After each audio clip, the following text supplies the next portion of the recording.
দেৰগাঁৱত 90 সংখ্যক কেন্দ্ৰীয় ৰঙালী বিহু উদযাপন।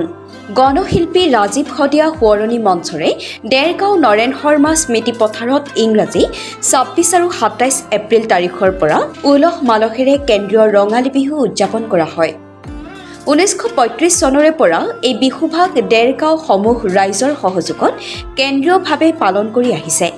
দুদিনীয়া কাৰ্যসূচীৰে অনুষ্ঠিত হ'ব লগা কেন্দ্ৰীয় ৰঙালী বিহু উৎসৱ উদযাপন আজি প্ৰথম দিনা।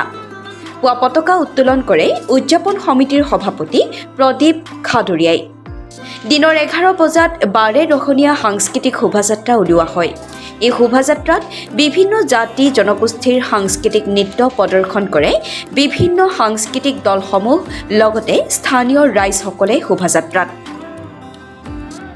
দেৰগাঁৱৰ পৰা অপূৰ্ব শৰ্মা ৰিপৰ্টাৰ লাইভ অসম।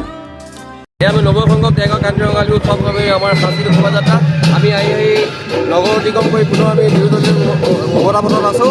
আমি ইয়াৰ দ্বাৰা অসমবাসীৰ আমাৰ নাম শান্তি আৰু সম্প্ৰীতিৰে ঐক্য আৰু সংগতিৰে অসমৰ যি সংস্কৃতিৰ লজ্জাখন আমি সিহঁতি দাঙি ধৰি আমি প্ৰয়াস কৰিছোঁ। আমি আজি বিহুতে শপত ল'ম, আমি পণ ল'ম, জাতি বৰ্ণ ভাষা নিৰ্বিশেষে সকলোৱে বৰ অসমৰ বুকুত শান্তিৰে বসবাস কৰিছে, বসবাস কৰি আছে, কৰি থাকিব। আমি কামনা কৰিম ইয়াৰ জৰিয়তে আমি অসমবাসীক আমি এটা বাৰ্তা দিব বিচাৰিছোঁ যে আমাৰ মনত কোনো ভেদভাৱ নাই।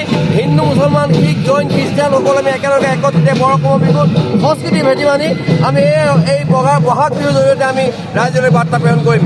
আপোনালোকৰ চেনেলক আমি ধন্যবাদ জনাইছোঁ।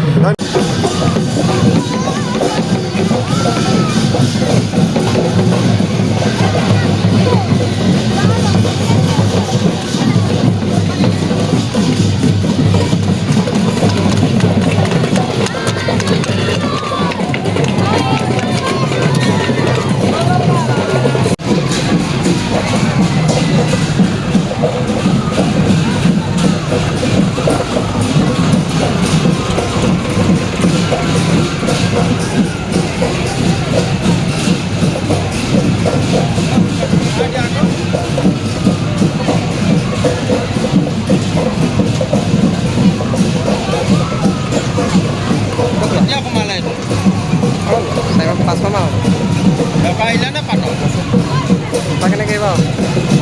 বেপাৰ কেনেকৈ আহিব?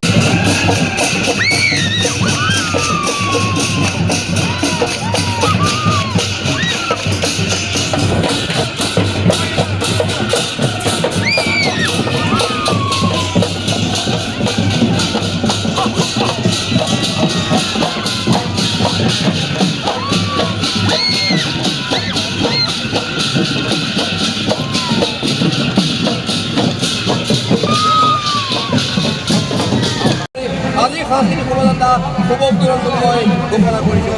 ধন্যবাদ।